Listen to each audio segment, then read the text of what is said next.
اليوم الجمعة لم يبقى إلا يومين على لم يبقى إلا يومان على تنظيم الوقفة الاحتجاجية التي سينظمها الاتحاد الوطني للشغل المغرب يوم الأحد المقبل على الساعة 11، يعني يوم 23 أكتوبر أمام يعني البرلمان. وحنا كنا نظمنا ندوة صحفية وعملنا النداء ديال الصحافة، وانتم كظهر ليا الموقع راكم حضرتوا إلى باقي المواقع الصحفية اللي علنا فيها عن الأسباب والدواعي اللي جعلتنا أن ننظموا هذه الوقفة الاحتجاجية اللي كنقولوا وقفة احتجاجية إنذارية. الاتحاد الوطني للشغل المغرب كان قد أعلن في شهر يوليوز بأنه مباشرة بعد الدخول الاجتماعي سيباشر تنزيل برنامج نضالي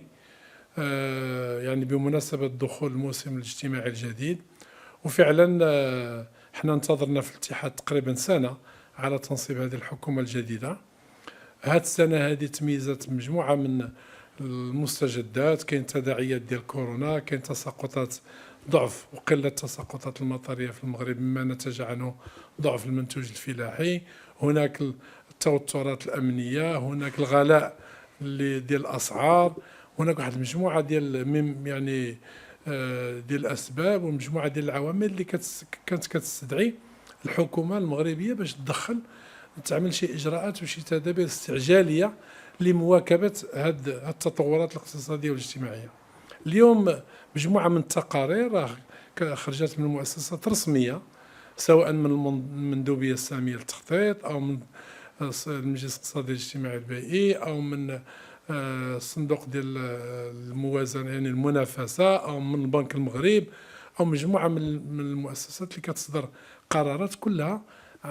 يعني لديها مؤشرات مقلقة على الوضع الاجتماعي المغربي، بحيث الآن التضخم تقريبا فاق 8%. هناك عجز ديال الأسر المغربية على مواكبة هذا الغلاء ديال الأسعار، لا في المحروقات ولا في المواد الأساسية ولا في المواد الغذائية. هناك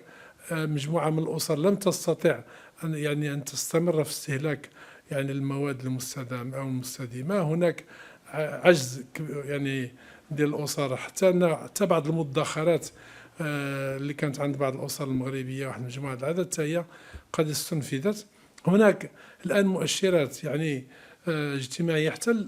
لدى الطبقة المتوسطة حتى هما كيناديو وكيغوتوا، يعني أساتذة التعليم العالي، الأطباء، المهندسين، المتصرفين وغيرهم، الكل ينادي وكل يستنكر هذه الزيادة، يعني يستنكر هذا الإجهاز على القدرة الشرائية ديال المواطنين وديال الأسر المغربية.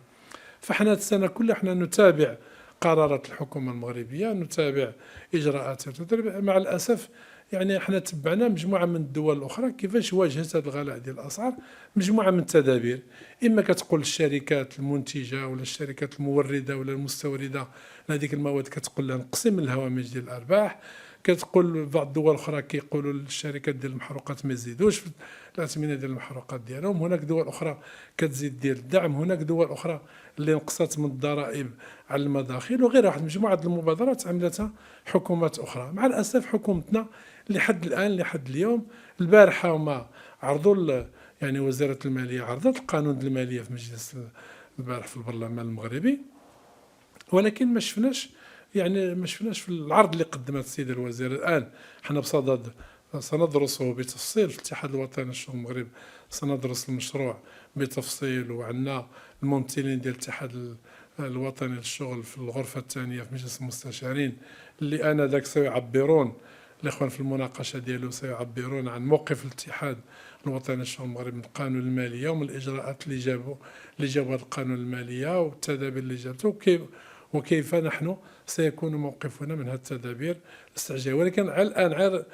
يعني كما يقولوا قراءة عرضية العرض اللي قامت به الوزيرة البارح وزارة المالية في البرلمان، يعني لم تأتي بتدابير استعجالية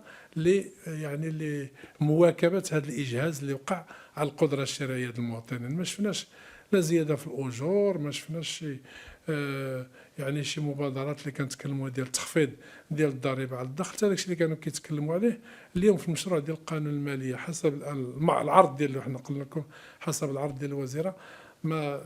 باينش. ولكن حنا ننتظر كما كنقولوا المناقشه ديالو بالتفصيل في الاتحاد الوطني للشؤون المغرب، وانا ذاك سنصدر يعني مذكرتنا وسنصدر يعني موقفنا من هذا المشروع القانون المالية. اليوم الاتحاد الوطني للشغل المغرب قرر باش ينزل يوم الأحد المقبل للشارع أمام البرلمان المغربي من أجل إرسال مجموعة من الرسائل لمن يهمه الأمر، الفاعلين السياسيين، الحكومة، البرلمان، الفرقاء الاجتماعيين، الفرقاء الاقتصاديين، ضرورة أن يعني أن تتخذ الحكومة إجراءات استعجالية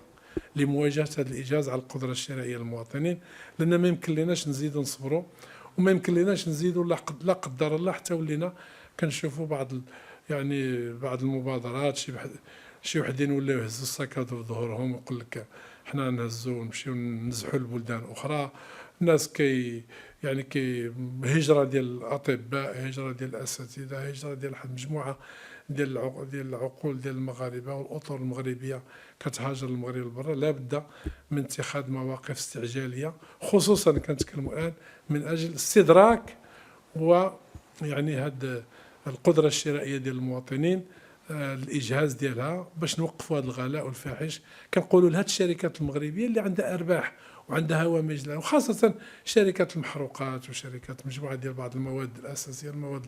الغذائية، ومجموعة الهيئات، أن تتخذ مبادرة تخفض من الهوامش ديال الأرباح ديالها، لا بالنسبة للشركات المحروقات ولا بالنسبة للأبناك ولا بالنسبة للشركات المنتجة والشركات الموردة، أن تخفض من الهوامش ديال الأرباح. الحكومة الآن عندها ميزانية ودخلت يعني نتيجة لهذه الزيادة في الغلاء ارتفعت المداخل ديال الخزينة، خصها تنقص من مجموعة ديال الضرائب اللي كتقوم بها، ومجموعة من الضرائب على الدخل ديال المواطنين والمواطنات. وهذا هو اللي بغينا نقولوه يوم الأحد المقبل. حنا دعونا المناضلين والمناضلات والمسؤولين النقابيين والمسؤولات النقابية، عموم المناضلين في الاتحاد الوطني للشغل المغرب، ليقفوا هذه الوقفة إن شاء الله الرحمن الرحيم، وستليها مجموعة من الأشكال النضالية الأخرى والأشكال الاحتجاجات الأخرى حتى تقوم الحكومة بدورها المطلوب في هذا الموضوع. وما تنسوش تابوناو معنا فلاشين وتتابعونا على مواقع التواصل الاجتماعي.